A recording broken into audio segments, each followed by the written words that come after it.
Welcome to week 8 of the WIAA Roundup podcast from Prep Baseball, Wisconsin.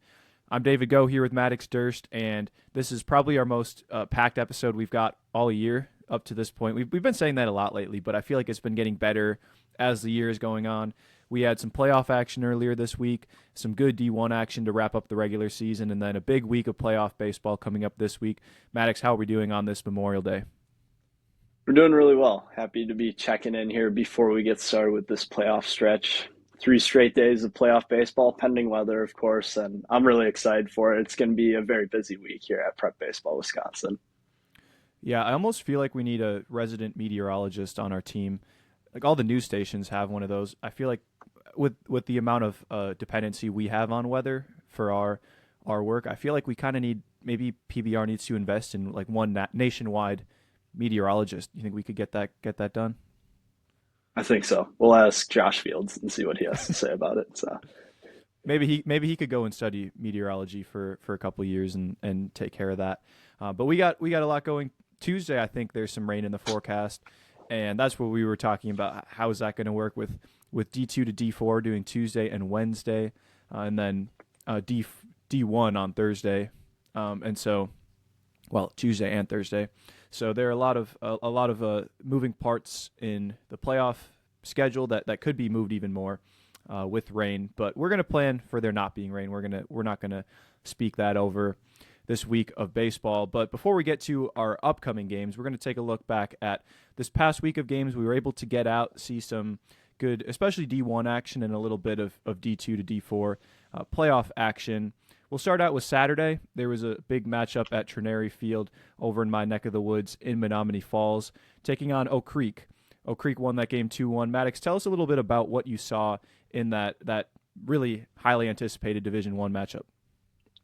for sure, it was a really interesting battle, like last day of the regular season, and watching Menominee Falls Oak Creek, obviously a Power 25 top 10 battle. And really, we saw a lot of good from Cade Palkowski. That was the first name that kind of popped out from that game. And then right afterwards, he committed to UWM to go play baseball to extend into his college baseball career. And he really had an excellent day all around. When first started on the mound, he was really effective. Like low, maybe some mid 80s with the fastball and flipping up a nice breaking ball. And he kept a good Menominee Falls team off balance for the most part. Only allowed one run. That was right away in the first inning.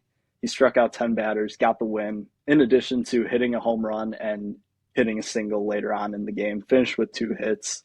On the other hand, we saw a lot of good from Menominee Falls, too. It was really more of the same that we've seen from them this season. You know they're going to be solid defensively, and really it was only one or two mistakes that ended up coming back to bite them with the Nate Schoft RBI double later on in the game that eventually gave Oak Creek the lead. But we saw Kill Geiger up to 90 miles an hour again.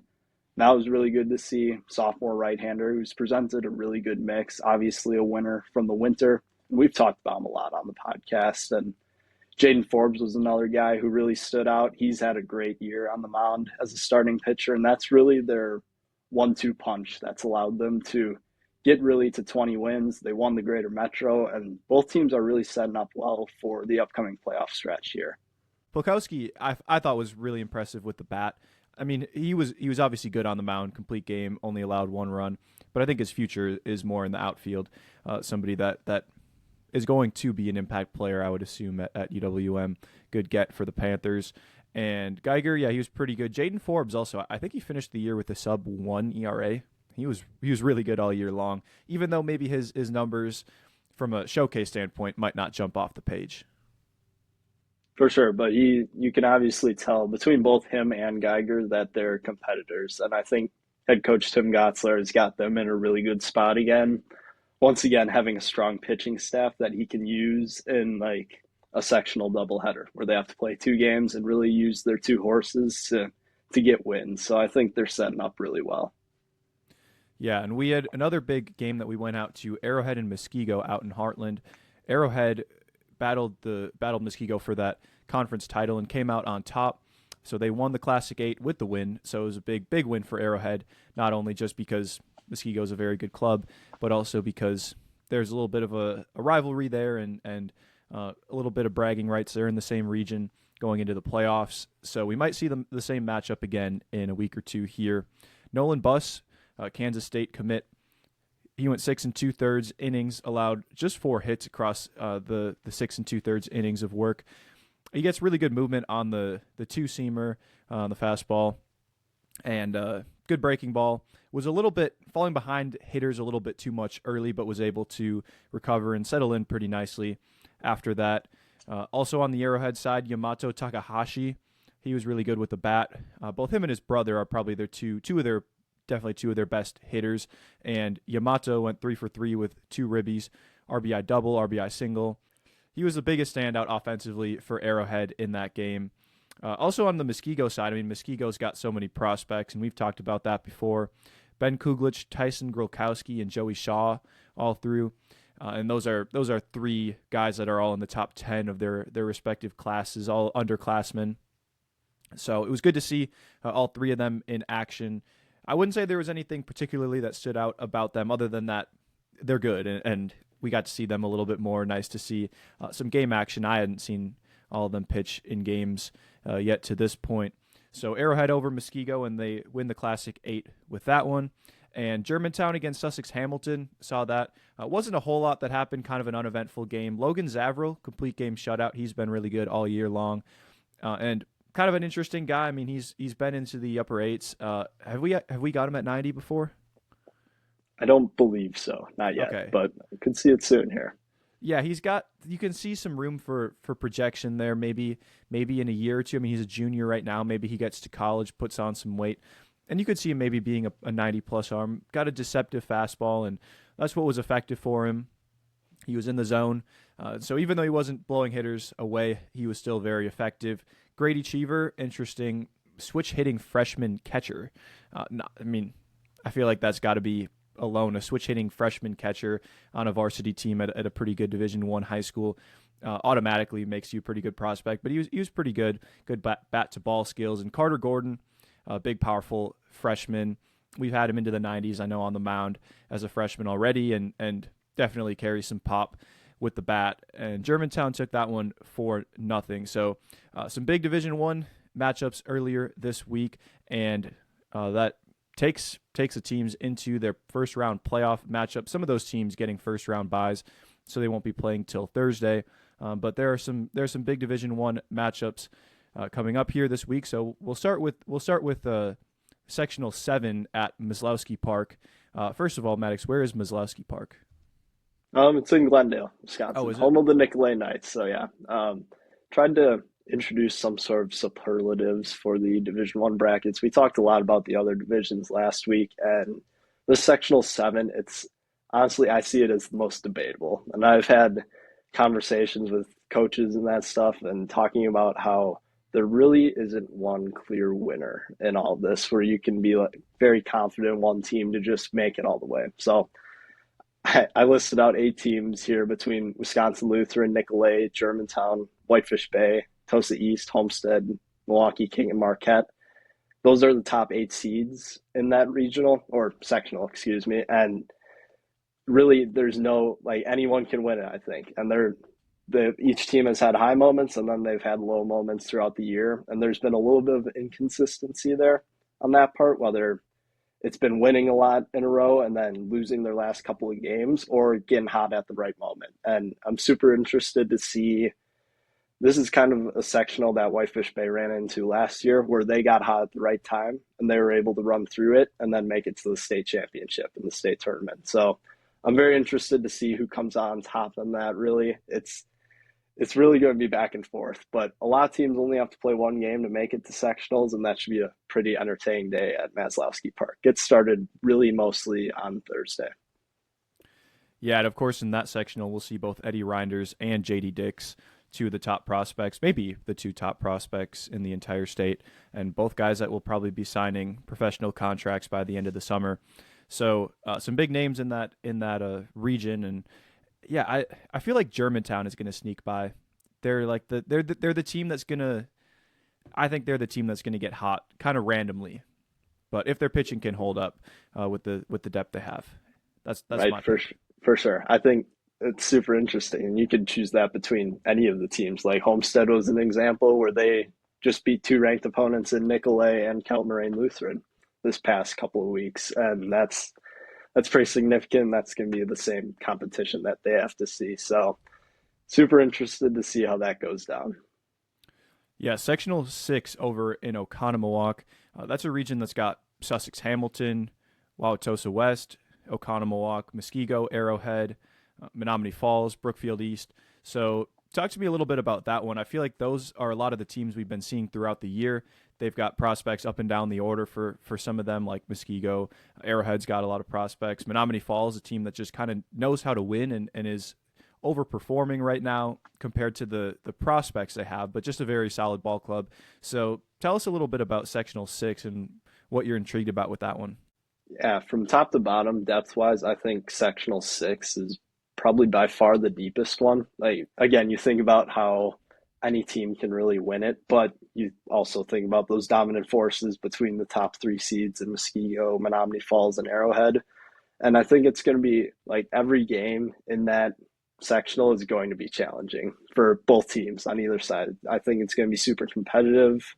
We've obviously seen a lot of good from those three teams. Menominee Falls has made it to state now for the past couple of years in a row, and I'm not sure how anyone's going to really stop them. But again, they're going to run into tough pitching staffs and aces, which has been kind of their kryptonite as a younger team, as a younger group over this past year. But there's a lot of really good talent all around. Like you think about Ben Moser at Sussex Hamilton, that's a potential upset waiting to happen, whether or not what day he throws, but he's been dominant all year and he can carry a team into a sectional, I think. And the same goes for Adam Urban at Wauwatosa West. He went on and defeated Falls earlier I believe this past week in a 3-0 game. I could see the same thing happening with Oconomowoc, but then you think about Oconomowoc's arms. It's like Ryan Branke, Anderson Hayes, and then that really good offense. And you could also see them making a run potentially. And Waukesha West, I think, is a real sleeper. They're number 4 seed right now. There's a potential matchup with Muskego as the number 1 right away in the first game sectionals on that Tuesday. And Waukesha West was the one team that pretty much allowed Arrowhead to slide in there and get that Classic 8 conference championship by defeating Muskego 2 times in a row in the past week. So obviously there's talent all around, and really it should be that sectional day. And really, I think the regional and then the regional championships leading up to that are going to be really competitive. Yeah, I'm really excited for that one. And I think part of what makes it so exciting is, as you're talking about a little bit, the arms, because on any given day you could see an elite arm and someone like Hamilton that's kind of underperformed this year and is sort of a middling team relative to this region. But you throw Ben Moser out there, you don't know what's going to happen. You throw Adam Urban out there for Tosa West, you got Kuso or Bus over at Arrowhead, and they could potentially upset Menominee Falls and Muskego and make it into state. So there's a lot up in the air there. I think especially as you get to a higher level and a very competitive region here in Division 1. Sectional 2 at Kimberly, that one includes a lot of the teams up in the Fox Valley, a lot of talent there. De Pere, Kimberly, Bayport, Appleton North, Kaukauna. What do you see in Sectional 2 that intrigues you? We talked about pitching for the last sectional, the one in Oconomowoc. A lot of pitching here too. So what exactly is it that you're excited to see here? Yeah, I called this one the most intriguing one mostly because of the pitching. And I think really De Pere now moved up in our most recent update to the number 1 team in the state. They have not lost in a couple of weeks now and overcame Sun Prairie East after they dropped a few games this past week. And then Kimberly moved into the top 5, really, and they've been in the top 10 all year long. I think they would have had a legit shot at the number 1 spot in our rankings, barring a few injury losses that really hurt their team. But they've bounced back from it, and they've obviously proven they have depth in their program and they're ready to go. And now Bayport is making their way onto the rankings, and they're obviously 2 of the top pitchers in the state between Ethan Plug and Craig Cabot. Those are 2 guys who really, if you meet them in a sectional, again, like we talked about, playing that doubleheader, those are really 2 arms that could I think you could put them up against anyone in the state and they'd probably win. And they're going to be in a really good spot if they get to that point, if their offense can produce. We mentioned Carter Calise and Cal Casper. I wrote about them in the Power 25 story about how they're really their two leaders on offense. And if they can get production from them and really some of their bottom of the order guys, we saw Carson Hawley. He's a 2026 and really an underclassman playing in Bayport's program, which is super impressive, of course. And between those three guys, like if they can get production top to bottom from their lineup, they're going to be a really tough out. And those are really the top three seeds in that regional and or sectional. And we talked about Appleton North and Kaukauna as really bubble teams. Appleton North was ranked earlier in the year. They dropped out, but still super competitive. Will Horner, Levi Watts, those guys have shown well throughout the entire year. And we've been really impressed by them. Their production has been pretty high for Appleton North. And then Kaukauna the fifth team in that sectional where they could really make some noise. Bron Schaefer had a really good year as lefty on the mound. They have a few other intriguing pieces. Christopher DeGroot is a senior. He's been on varsity for multiple years now. Just continues to hit. And between those two pieces and the other depth that they have, that's a super competitive team. That's going to be a tough out.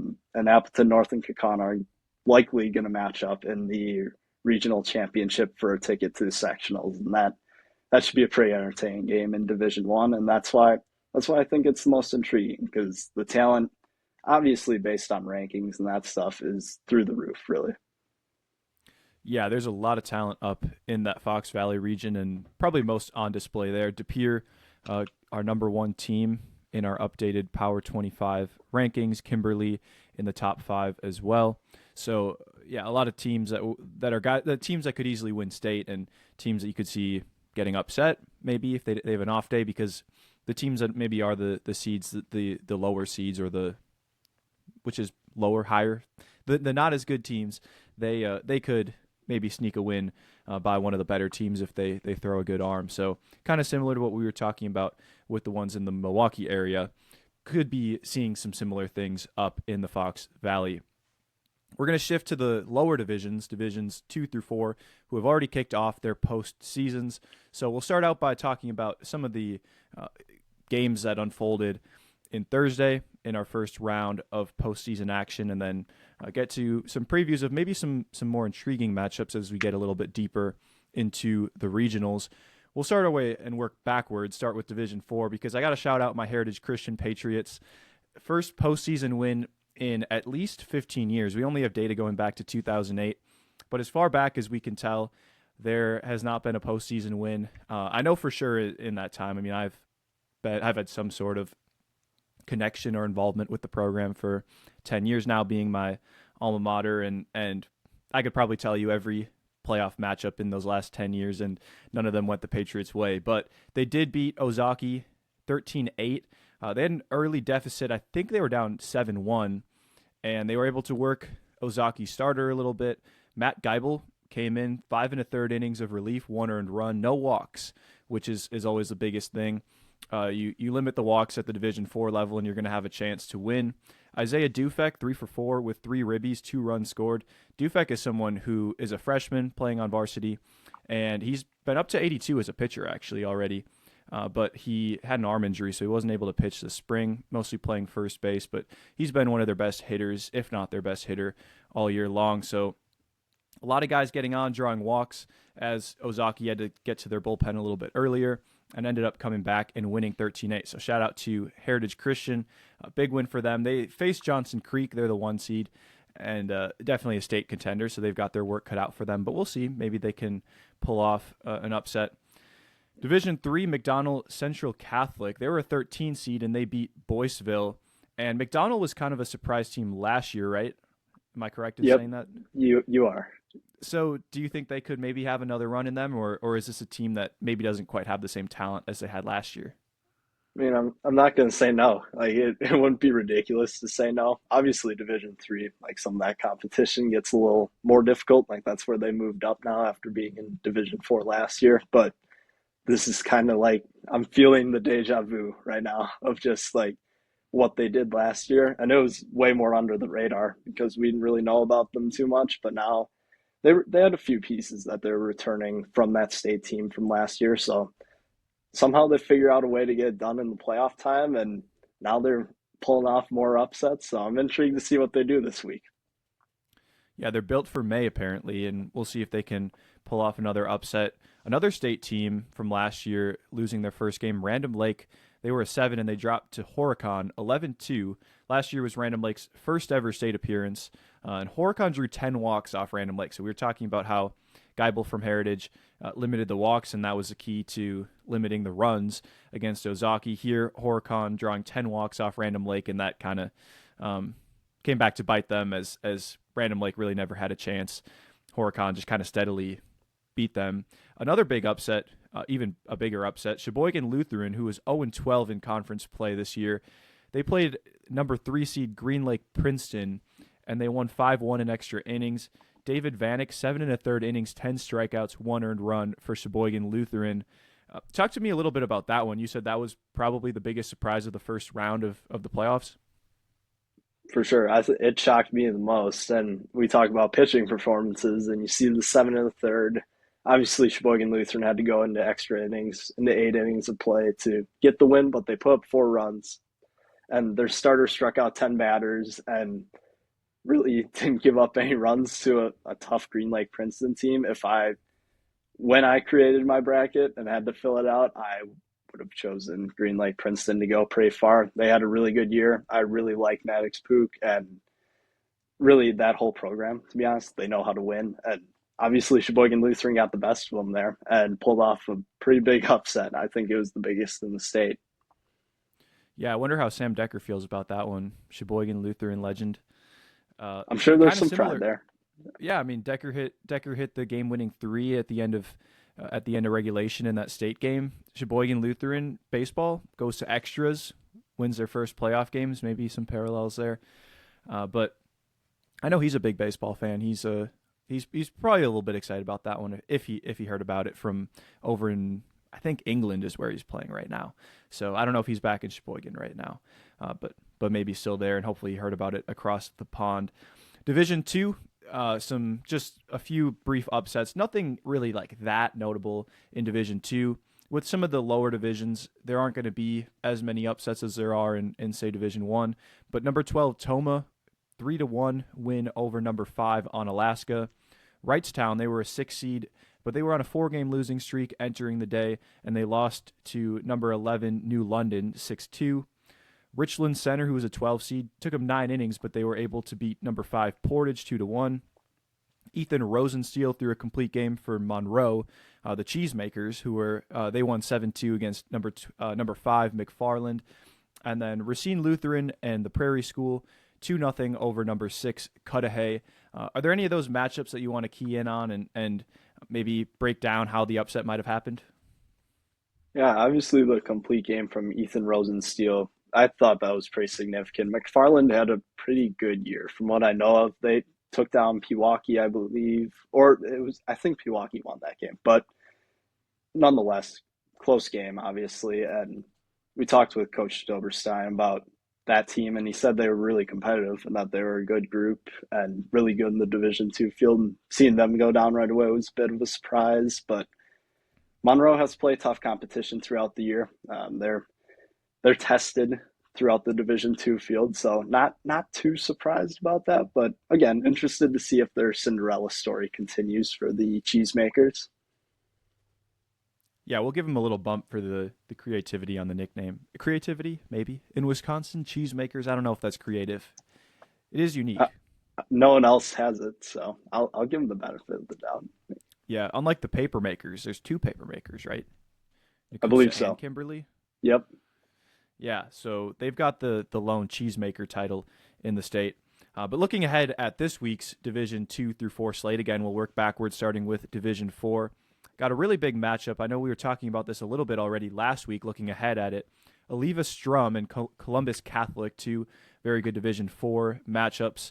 Help us preview this Oliva Strum Columbus Catholic matchup, because I know we talked a lot of Oliva Strum early on. We talked with their coach, and they're a good team that maybe underperformed a little bit. Columbus Catholic, though, also a team that you could see running off maybe a few wins in a row to make it to state. So help us preview this one. Yeah, Columbus Catholic was undefeated for a good stretch starting out the 2024 season, and Emmett Canesi he was a really big part of that, and his brother Mac, another guy who's really stepped up for them as an underclassman. Both those guys and really that entire team is solid up in the Wausau area. The pitching matchup's going to be really good, obviously, between those two teams. I think Columbus Catholic is a really tough number 4 seed. I think that speaks to how deep that Division 4 regional is. And obviously, we've talked about how Ithaca's on the bottom of that as the 1 seed, and they're going to be making a push again towards the state tournament. So obviously, not an easy game for Oliva Strum, but you think about Carter Gunderson, Jake Bajorki. We've talked about those guys a lot, and again, they've been battle tested, and they're probably ready to go. Threw a shutout right away in a 4-0 win to get their first win of the playoffs, and I'm expecting a really good pitchers duel between those two teams. And then looking a little bit ahead, I saw Oakfield and Palmyra Eagle. They're in that same regional as Heritage Christian, Johnson Creek. They're on the bottom half of that, though. So if both those teams win, that's a 3-2 matchup where on Wednesday, that could be obviously pending wins, but that could be a really good matchup to witness. I think those are the two of the top performing Division 4 teams, and really without Johnson Creek in there, they would be the 1 and the 2 in any other regional that you think of. So very intrigued to see between those two Division 4 matchups to kind of set up for our sectionals preview. Yeah, and then as we move to Division 3, Wautoma and Laconia play. They've played before. We got a big performer in Logan Dunn in that matchup. So tell us a little bit about Wautoma Laconia, and then another big matchup that you're excited for, Regis against the Elk Mound Mounders. For sure. So I got to see Wautoma last week, and obviously Logan Dunn is pushing for a Player of the Year spot in the state. His numbers have been ridiculous, to say the least, to put in the simplest terms. So wouldn't be surprised to see him throw again. And he ran into trouble for 1 inning against Amro, but after that, he was pretty much dominant throughout the rest of the game. I believe had 12 strikeouts in their first playoff win. And them as an 8 seed, that's a really tough matchup for any team. Laconia's put together a great season. They're in a really good spot to make a run towards the state tournament and really be a contender in the Division 3 field. But there's always that potential upset in the making. I think Wautoma, I don't think their record necessarily reflects how good of a program they are. They're a solid group. They have a few underclassmen pieces that they're working through, mostly on the defensive end and just making consistent plays behind their pitching staff. But the offense proved resilient, and I never thought that they were out of the game. They fell behind 4-0 early on, but really no one in the crowd, no one in the stands thought that the game was over after that. And I think that speaks volumes to their program, really. And that kind of transitions into the same success that Eau Claire Regis has had in the past couple of years. Really, you think about guys like Cole Selvig and that strong senior class. They fell off a little bit now with that class 2023 group graduating, but I still think that there's a winning culture there. Andy Neese has always had that, so they're going to be prepared. I think they'll give Elk Mound a challenge, but obviously Caden Russo has had a good year. The Veith brothers as well. They've been a good addition for Elk Mound, and really, I believe they've only lost 1 game this year. So again, similar to Laconia, they'll be in very big contention for the Division 3 championship, but should be 2 interesting matchups. I believe those are both 1 seeds versus the 8 seeds in that second round of the playoffs. Side note, did you know that John Menard Jr., the founder of Menards, went to Eau Claire Regis High School? I did not. In No. Wisconsin. No. That's awesome, though. You learn something new every day. So I don't know how to transition that, but we're going to transition to Division 2, our last grouping of teams. Somerset and Prescott, they're facing off, and Mason Schmidt, one of the top righties in the 2026 class, is with Somerset. And then we got Rice Lake and Medford. Medford is a team that we talked about on the podcast. We talked with both their coach, Justin Robbie, and his son, Tanner, who's going to River Falls next year. So those are 2 big matchups in D2. Talk to us a little bit about why you're excited to see those 2 matchups in action. For sure. So you obviously mentioned Mason Schmidt, and he really popped last year. I believe it was at the Badger State tournament up in the Boston area in Wisconsin Dells, and he really popped as like to be sophomore as a right hander, up in the mid 80s, possibly mid to upper 80s now. We have not seen him this spring, but he threw really well in their first round matchup to get a win in the 7-10 battle. And I'm very curious to see if they let him throw again here on Tuesday because he has the ability to, again, shut down any team probably in the state, pending good defense and guys being able to make plays behind him. But he's obviously shown well throughout the entire year. He has a really high strikeout rate on the mound. So I'm excited to see that group and see if Somerset can pull off another upset and continue their run. And then Rice Lake Medford, I believe I wanted to say something about Medford being undefeated ever since we invited them on the podcast because I think we should take partial credit for that. But Full credit. full credit. All right, I'll take that too. Whatever works. But they did drop one game. So, but really, I believe they're 22-3 right now, and 2 losses to Mosinee, and then 1 to Marshfield, I believe. So, really a really good Division II program, and then a Division I program that has played solid throughout the entire year. So, between those two, like they're not too many losses right now in the Division II area, and they are the best team in the regional. So I'm expecting a little run from the Raiders and trying to see how far they can go and if they can make it to the state tournament this year. They've always been consistent, really trying to get over that hump now to the state tournament. I think there's a chance that they're able to do so. Rice Lake's going to give him a good challenge, though. Easton Stone, he's a really good multi-sport athlete. I got to watch him in Madison at the state tournament for football, and he's just a big athlete, running back, really can get the job done. I believe he was playing linebacker, too, and just flying all around the field, and he's really good on the mound, so I'll be interested to see if he throws for them. And just a really good multi-sport athlete that can provide some trouble really for any team in the state. And they've had to play in the big rivers all year. So they've been facing Division I competition. So the strength of schedule is there and I think they'll be ready to go. Should be very interesting to witness. Yeah, so a lot of big matchups around the state. Our biggest week of baseball of the year, I would say. This is kind of like the first weekend of March Madness, the Thursday to Sunday, where, yeah, the champion isn't decided yet by the end of the week, but you know who the teams are that are emerging, and there's a lot of action because we've got all of D1 playing, half of D2, D3, and D4 still alive. Again, the schedule, Tuesday we have D2 through 4, second round playoffs, first round of D1, and then D2, 3, and 4 play in the regional championships on Wednesday, second round for D1 are on Thursday, and then sectionals take place the following week. So a lot of action. I do have to ask you, Maddox, so have you filled out a bracket yet, or at least for Division One? I've looked at it a ton. I've probably looked at it too much, to be honest. Like, I think I was up last night just staring at it, thinking about potential matchups and like what we can go out and see and potential pitching matchups and that stuff. So I've not filled one out yet. That might be this afternoon's activities on this Yeah. Memorial Day. Do you think we should have a little two-person bracket challenge?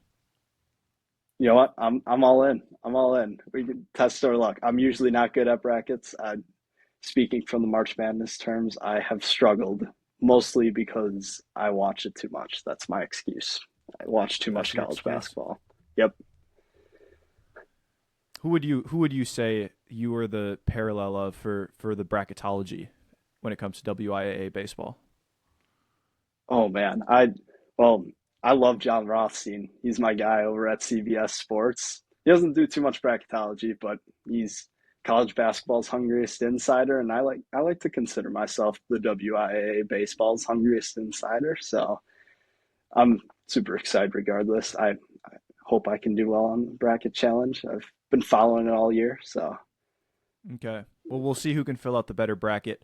I think if I win, it might be a little bit more luck than talent, but we'll see. We'll see when Division One is through a week, and then as they advance further into the playoffs. So, thank you for joining us on Week 8 of the WIAA Roundup podcast season, almost coming to a close, but also biggest week of the year for WIAA baseball. Hopefully the weather stays nice throughout the week and we're able to get our full slate of games in and get the playoffs going, because we're excited for regionals this week and then some sectionals and state action coming up. So thanks for joining us again. As always, this is Maddox Durst. I'm David Goat signing off.